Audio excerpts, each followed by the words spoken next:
कुरकुरे करारे super tasty गर्मा गर्म स्ट्रीट स्टाइल प्याज के पकौड़े इस तरह से बनाएंगे। आपके प्याज के पकौड़े बहुत ही टेस्टी बनेंगे। तो चलिए से बनाना शुरू करते हैं। मैंने लिया है यहाँ पे 3 प्याज। क्रिस्पी पकौड़े बनाने के लिए प्याज को सही तरीके से कट करना बहुत ज़रूरी है। एक प्याज ले लेंगे और इसे इस तरीके से बीच से कट कर लेंगे। अब एक हिस्से को ले लेंगे और इसे इस तरीके से पतला पतला लंबाई में कट कर लेंगे। अगर आप प्याज को मोटा मोटा कट कर देंगे तो जो प्याज के पकौड़े हैं वो कुरकुरे नहीं बनेंगे। ध्यान रखिएगा कि जो सारी प्याज है उसको आप ऐसे ही पतले पतले कट करें, तभी जो हमारे पकौड़े हैं वो क्रिस्पी बनेंगे। इसी तरह सारे प्याज को कट कर लेंगे और इन्हें एक बोल में ले लेंगे।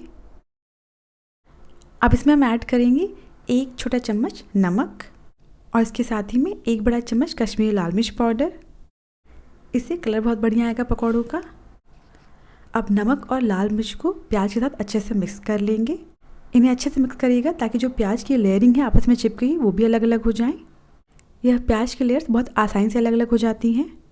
नमक डालने की वजह से जो प्याज है उसने पानी छोड़ दिया है, तो जो हमारा फाइनल बैटर बनेगा उसमें हमें 1-2 चम्मच ही पानी ऐड करने की ज़रूरत पड़ेगी। नमक और मिर्च अच्छे से मिक्स हो चुके हैं प्याज के साथ। अब इसमें 2 बारीक कटी हुई हरी मिर्च ऐड करेंगे। 1/4 चम्मच अजवाइन को क्रश करके डाल देंगे। बेसन के पकौड़ों में अजवाइन का टेस्ट बहुत बढ़िया लगता है। चुटकी भर हींग डाल देंगे, यह डाइजेशन में मदद करता है। अब इसमें आधा कप बेसन ऐड करेंगे। अगर आप ज़्यादा क्वांटिटी में प्याज लेकर पकौड़े बना रहे हैं तो भी ध्यान रखिएगा कि आपको बहुत ज़्यादा बेसन नहीं ऐड करना है। स्टार्टिंग में हमें बेसन का घोल नहीं बनाना है, बस प्याज को बाइंडिंग देने के लिए हम इसमें बेसन ऐड कर रहे हैं। अब पकौड़े क्रिस्पी बने इसलिए इसमें 2 टेबलस्पून चावल का आटा ऐड करेंगे। आप इन्हें चावल के आटे के बिना ही बना सकते हैं। चावल के आटे की वजह से ये ठंडे होने के बाद भी थोड़े क्रिस्पी रहते हैं। मुझे यह मिक्सचर थोड़ा ड्राई लग रहा है इसलिए मैं इसमें 2 से 3 टेबलस्पून बेसन और ऐड कर रही हूँ। मतलब ऐसा समझिए कि बेसन लग जाए सारे प्याज के लच्छों पर। मैंने थोड़ा सा इसमें पानी स्प्रिंकल किया है। अब इन सारी चीज़ों को अच्छे से मिक्स कर लेंगे। आपको ज़रूरत लगे तभी आप पानी छिड़किएगा इसके ऊपर। ये देखिए जो हमारा बैटर है वो बिल्कुल रेडी है। अगर आप इस बैटर से आधे घंटे बाद पकौड़े बनाने वाले हैं तो इसमें ज़रा भी पानी नहीं ऐड करिएगा, क्योंकि जो प्याज है वो फिर से पानी छोड़ देगी, आपका बैटर काफ़ी ज़्यादा गीला हो जाएगा। अब इसमें धनिया की पत्ती ऐड करेंगे और आपको गैस पर ऑयल रख देना है गर्म होने के लिए और इन्हें अच्छे से मिक्स कर लेंगे। धनिया की पत्ती हो तो ऐड करें, ना हो तो स्किप कर दें। हमारी बैटर कंसिस्टेंसी बिल्कुल परफेक्ट है। आपको प्याज के लच्छे दिखेंगे, सिर्फ बेसन बेसन नहीं दिखेगा। अब इसको और कुरकुरा बनाने के लिए इसमें 1 चम्मच गर्म ऑयल डाल देंगे। पकौड़ों को डीप फ्राई करने के लिए जो ऑयल चढ़ाया है गैस पर उसी में से 1 चम्मच इसमें डाल देंगे और इसे अच्छे से मिक्स कर लेंगे। हमारा बैटर बिल्कुल रेडी। अब इससे पकौड़े बना लेते हैं। अब ऑयल अच्छे से गर्म है या नहीं यह देखने के लिए आप इसमें थोड़ा सा बैटर डालेंगे तो इसमें तुरंत ही बबल्स बनने लगेंगे। मतलब ऑयल बिल्कुल सही गर्म है।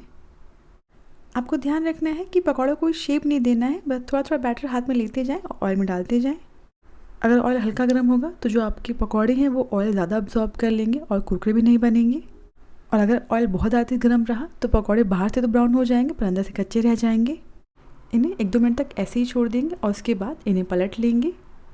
2 मिनट बाद इन्हें पलट लेंगे और इन्हें इसी तरीके से बीच में पलट पलट कर पकाते रहेंगे जब तक ये अच्छे से गोल्डन ब्राउन ना हो जाए। ये देखिए पकौड़े बहुत बढ़िया कलर आ चुका है, अच्छे से पक गए हैं ये। अब इन्हें ऑयल से निकाल लेंगे और सेम इसी तरह बाकी पकौड़े ये बना लेंगे। बाज़ार में आपने देखा होगा वो फ्राई की हुई मिर्ची भी सर्व करते हैं। हम भी कुछ मिर्ची फ्राई कर लेते हैं। मिर्ची को फ्राई करने से पहले उसमें बीच में कट लगा दें। अगर आप कट नहीं लगाएंगे तो ये ऑयल में जाने के बाद फटती हैं और जो ऑयल की छींटे हैं वो काफ़ी दूर तक जाती हैं, तो जलने का रिस्क रहता है। ऑयल में डालने के बाद हमें इन्हें बस कुछ सेकंड के लिए ही पकाना है। इन्हें आप इस तरीके से हल्का प्रेस भी कर सकते हैं और जैसे ये हल्की सॉफ्ट हो जाए उसके बाद इन्हें ऑयल से निकाल लेंगे। आप मिर्च पसंद करते हैं तो फ्राई करें, वरना स्किप कर सकते हैं। ये देखिए प्याज के पकौड़े अंदर तक अच्छे से पक गए हैं और ये काफ़ी क्रिस्पी बने हैं।